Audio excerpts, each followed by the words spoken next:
ایسی حالت میں جیسے اللہ تعالیٰ یقولون لو کان لنا من الامر شیء ما قتلنا هاهنا، کہ وہ کہنے لگے نا کہ وہ اگر ہماری کوئی بات چلتی تو ہم قتل نہیں کیے جاتے. تو اس موقع سے فائدہ اٹھایا انہوں نے، کافروں نے، منافقین نے، کہ جب مسلمان پستی کی طرف چلے گئے اور ان کو بہت سارے جانوں کا نقصان ہوا، تو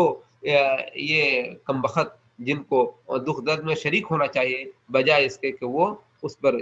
جلے پر نمک چھڑکنے کا انہوں نے کام شروع کر دیا. اور وہ کہنے لگے کہ آج اگر ہماری بات مانی جاتی تو یہ حال نہیں ہوتا. اور یہ جو ہے یہ بات کہنے والا وہ عبداللہ بن ابی بن سلول تھا.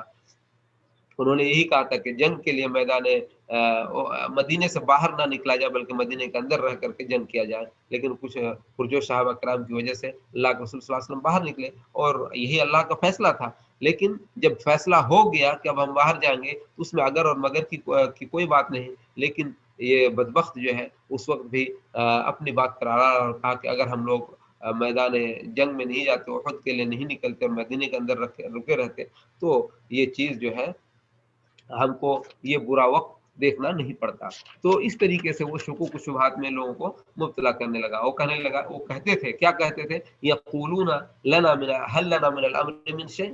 وہ کہتے ہیں کہ کیا ہمارے لیے بھی حل لنا، کیا ہمارے لیے بھی ہے من الامر معاملے میں سے کچھ، یعنی کیا کسی معاملے کا ہمیں بھی کوئی اختیار ہے؟ یعنی ہمیں تو کوئی اختیار نہیں، ہماری بات ہی نہیں مانی جاتی ہے. تو اللہ تعالیٰ نے کہا ہے نبی آپ کہہ دیجئے ان سے کہ اس میں ہمارے اور تمہاری کوئی بات نہیں ہے. ان الامر کلہ للہ،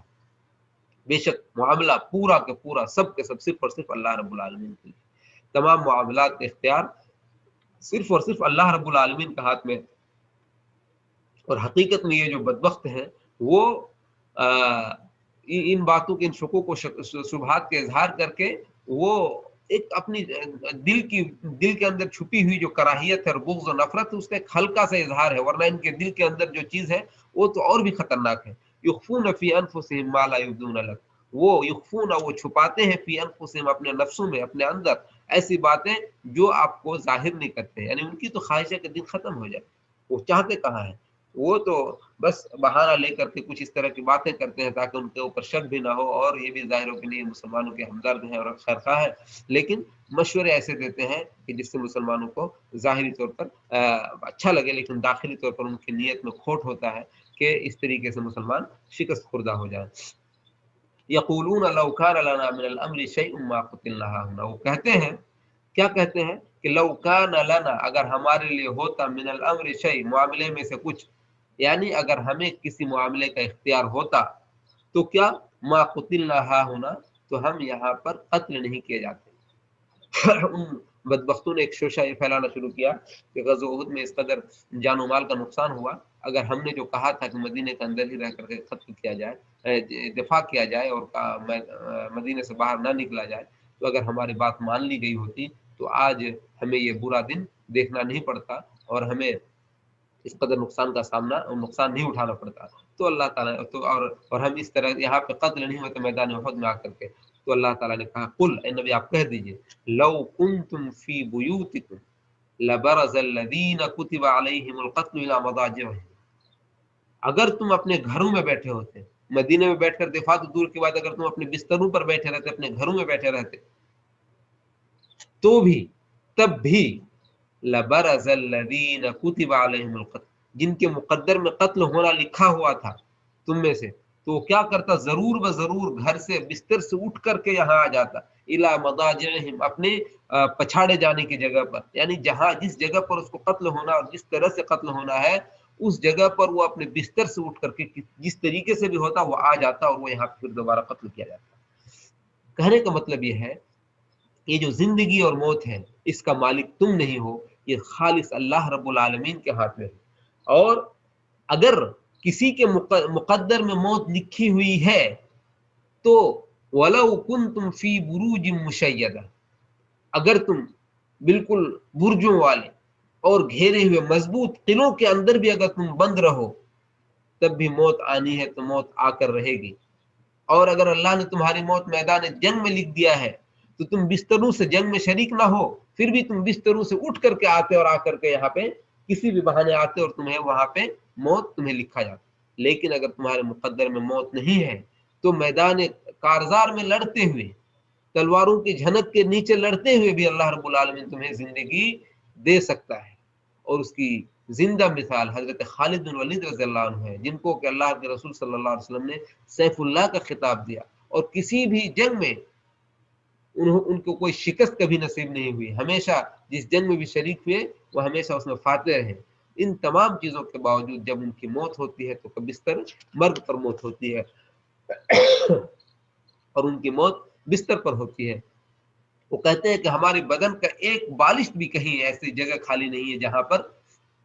جو زخموں سے خالی ہو، پاک ہو. بدن کا ایک ایک حصہ زخموں سے بھرا ہوا ہے.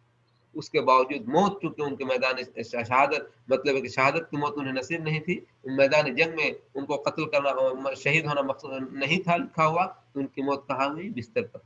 تو خیر اس کی ایک الگ وجہ تھی، جب وہ رونے لگے کہ ہم نے اتنا جنگ کیا لیکن ہمیں بھی شہادت نصیب نہیں ہوئی. ان کی بیٹی نے کہا کہ اللہ کے رسول، اے میرے ابو جان، اللہ کے رسول نے آپ کو کیا خطاب دیا ہے؟ تو انہوں نے کہا سیف اللہ، یعنی اللہ کی تلوار. تو انہوں نے کہا کہ بھلا اللہ کی تلوار کیسے میدان جنگ میں مطلب یہ ختم ہو سکتی ہے؟ تو چونکہ آپ اللہ کی تلوار تھے، اس لیے اللہ رب العالمین نے آپ کو اپنی تلوار کو اس طرح سے دوسروں کے سامنے مطلب کہ زیر ہوتا ہوا نہیں دیکھنا چاہتا تھا، اور اس لیے آپ ہمیشہ فاتح رہے. جنگ میں جب تک رہے آپ فاتح رہے. اب اللہ رب العالمین آپ کو اس بستر پر موت دے رہا ہے. تو کہنے کا مطلب یہ ہے کہ انسان اگر اس کے مقدر میں موت لکھی ہے تو کوئی بھی چیز اس کو ٹال نہیں سکتی، اور جس طرح سے موت لکھی ہے اسی طرح سے آئے گی. اس کے واقعات ہم اور آپ آئے دن دیکھتے رہتے ہیں کہ کسی کی موت اگر ہوائی حادثے میں ہوتا ہے، طرح طرح کے واقعات تھے. اور مطلب یہ ہے کہ بہت سارے بہانے تھے، وہ نہیں جا سکتا تھا، لیکن موت جب مقدر ہوتی ہے تو ساری چیزوں کو توڑ کر کے وہ خصوصاً اسی جہاز میں اس کو سوار ہونا ہوتا ہے جس میں موت لکھی ہوتی ہے، اور کسی طریقے سے وہ اس میں چڑھتا ہے اور پھر اس کی موت اس کو آدھا بوجھتی ہے. لیکن جب اللہ کو بچانا ہوتا ہے تو کیا ہوتا ہے؟ اس حادثے کی جگہ میں بھی کسی نہ کسی طریقے سے اللہ تعالیٰ اس کو بچا لیتا ہے. جیسا کہ ابھی حالیہ دنوں میں کچھ مہینوں قبل جو ہوا تھا، پاکستان کا جو حادثہ، طیارہ جو حادثے کا شکار ہوا تھا، اس میں کسی صاحب نے ایک واقعہ لکھا تھا بڑا دلدوز، کہ ایک صاحب تھے جو سعودی عرب میں رہتے تھے، یہاں سے گئے اور بڑی وہ امریکہ جانے والے تھے، وہ قطر چلے گئے، لیکن وہیں پہ کوارنٹین کا زمانہ شروع ہو گیا. پھر وہاں سے ان کو واپس آنا ہوا. آنے کے لیے کئی ایک فلائٹس تھی، لیکن انہوں نے اسی فلائٹ کو چوز کیا. وہاں سے اسلام آباد پہنچے، اسلام آباد سے پھر ان کو کراچی جانا تھا، تو انہوں نے اتفاق سے اسی فلائٹ کو چنا اور پھر جا کر کے حادثے کے شکار ہو گئے. لیکن اسی طیارے کے حادثے میں ایک صاحب اوپر سے نیچے گر کر کے ایک کار پر گر جاتے ہیں، اور وہاں سے ان کو ہاسپٹل منتقل کیا جاتا ہے اور ان کی زندگی بچ جاتی ہے. جبکہ یہ معجزہ ہے، اللہ رب العالمین نے کیسے ان کو بچایا اب آپ سوچ نہیں سکتے ہیں. کہ جو طیارہ حادثہ کا شکار ہوتا ہے اس میں کسی بچنے کی کوئی امید نہیں ہوتی، لیکن اس میں سے ایک شخص نیچے گر کر کے ایک شخص کے کار پر گرتا ہے، اور پھر وہ شخص اس کو اٹھا کر لے جاتا ہے، اور وہ پھر وہ زندہ اور صحیح سالم بچ جاتا ہے. سونامی کے زمانے میں جب لاکھوں لوگوں کی موت ہو جاتی ہے، اس عالم میں بھی بہت سارے لوگ پیڑ پر چڑھ جاتے ہیں، اور ایک بڑی بڑی عمارتیں تہوبالا ہو جاتی ہیں، لیکن ایک پیڑ پر چڑھ کر کے انسان کی زندگی ہفتے تک وہیں پر رہ کر کے ان کو صحیح سلامت باہر نکال لیا جاتا ہے. تو جب اللہ رب العالمین کی طرف سے اگر کسی کو موت مقدر میں نہیں ہے تو کچھ بھی ہو جائے اللہ تعالیٰ اس کو بچا لے گا. لیکن اگر مقدر میں ہے موت تو کوئی بھی چیز اس کو بچا نہیں سکتی. اس لیے یہ سوچنا کہ ہم اللہ کے راستے میں جہاد کریں گے تو ہم مر جائیں گے، ایسی کوئی ضروری نہیں ہے. اگر موت رہے گی تو مریں گے، موت نہیں رہے گی تو کہیں بھی موت انشاءاللہ آپ کو نہیں آئے گی. اللہ تعالیٰ آپ کو فتح کامرانی سے ہمکنار ضرور کرے گا. تو ہی کافروں مطلب اس سے جو ہے تو ہم مسلمانوں کے عقیدے میں پختگی آنی چاہیے. جیسے ہم لوگ فوراً ڈر جاتے ہیں کہ حالات ایسے ہیں، ہندوستان کے حالات ایسے ہیں یا ملک کے حالات ایسے ہیں، اب ہم کیا کریں. نہیں، آپ اپنا کام کرتے جائیے. اللہ رب العالمین نے آپ کے لیے جو مقدر کر رکھا وہ ہونا ہے. اگر موت مقدر میں ہے تو کوئی چیز آپ کو بچا نہیں سکتے. اگر مقدر میں موت نہیں ہے تو کسی حالت سے آپ کو موت نہیں آ سکتی. اور آپ اپنا کام کرتے رہیں ڈرے بغیر، بے خوف و خطر آپ اپنا کام کرتے رہیں انشاءاللہ. اللہ ہاں حرام کام نہ کریں، رزق لیجئے حلال کام کے لیے، جائز کام کے لیے، مناسب کام کے لیے اور مستحب کام کے لیے. جو چیز اللہ رب العالمین آپ سے چاہتا ہے انشاءاللہ آپ کو کوئی چیز تکلیف نہیں پہنچا سکتی. تو اللہ تعالیٰ کہہ رہا ہے کہ لبرز الذین کتب علیہم القتل الی مضاجعہم، تو البتہ وہ لوگ بھی ظاہر ہو جاتے، اپنے گھر سے نکل کر کے اپنے قتل گاہ کی طرف آ جاتے. ولیبتلی اللہ ما فی صدورکم ولیمحص ما فی قلوبکم. اور یہ جو چیزیں ہیں یہ تو اللہ تعالیٰ اس لیے کرتا ہے تاکہ اللہ آزمائے، لیبتلی اللہ، اور تاکہ اللہ تعالیٰ آزمائے اس چیز کو جو تمہارے دل میں ہے، جو تمہارے سینوں میں ہے، جو کچھ جو کراہیت اور بغض و نفرت